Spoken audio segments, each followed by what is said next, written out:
good afternoon, and good evening sa ating lahat kung anong oras sa mga nanonood ngayon. Ngayon, gagawa tayo ng reaction video sa movie na pinamagatang Bisay. So, kagaya ng part 1 ng video na to, so part 2 na to.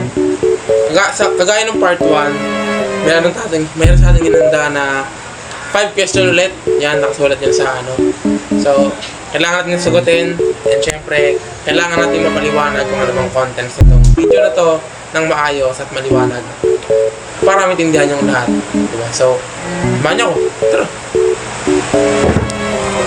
So, proceed tayo sa question number 1. What is the movie all about? So, natingin ko itong movie na to is tungkol sa mga estudyante, no, na nag-aaral sa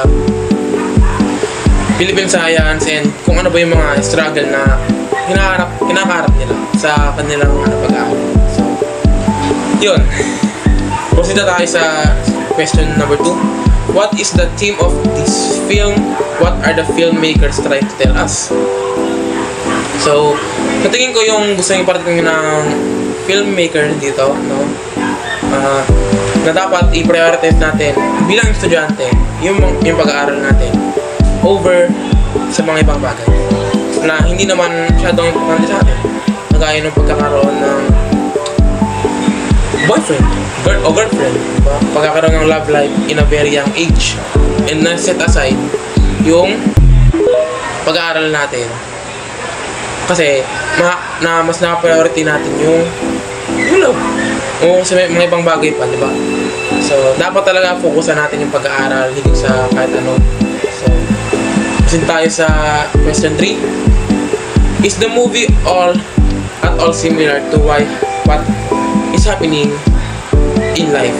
Why or why not? Explain the answer. So, tingin ko, very similar siya sa nangyari sa buhay natin. Sa buhay estudyante. Kasi tayong mga, sa mga high school and college, mas na-distract tayo eh. Diba?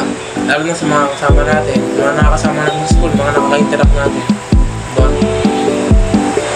Yun, kaya nga sinabi ko kanina, yung love, diba? Anong nangyari? Love over study.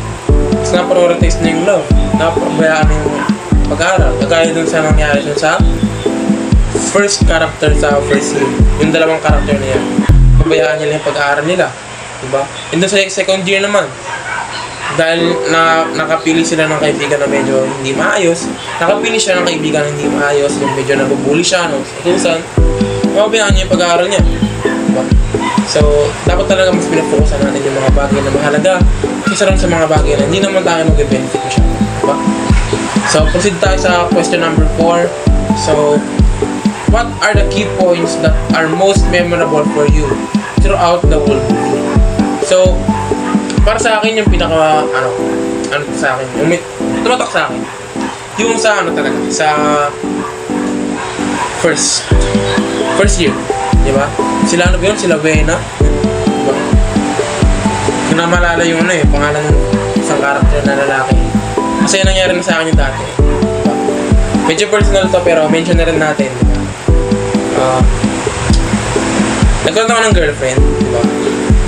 So, parang medyo na-prioritize ko yung pagmamahal sa kanya, yung na-focus ako sa kanya. So, yung ending, mababayaan ko yung pag-aaral ko.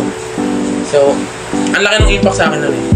Kaya, relate talaga ako nun. Relate ako nun sa part na yun. So, proceed tayo sa, what did you learn from this movie? So, yung natutunan natin sa movie na to is dapat priority natin yung pag-aaral, diba? Sabi ko nga kanina, dapat priority natin yung pag-aaral. Kasi, dapat hindi natin inaano yung ibang bagay na hindi naman mahalaga. Kasi, yung pag-aaral is yung pinaka-importante para sa atin. Kasi ito yung key points or step para sa success natin, diba? So, studies over anything na hindi naman nag-benefit masyado. Diba? So, parang na-enlightened ako dito sa sa movie na to, na mas fokusan ko dapat yung mga bagay na mag-benefit ako in the future kaysa sa mga bagay na wala namang kwenta sa akin. Diba? Focus on yourself more than anything.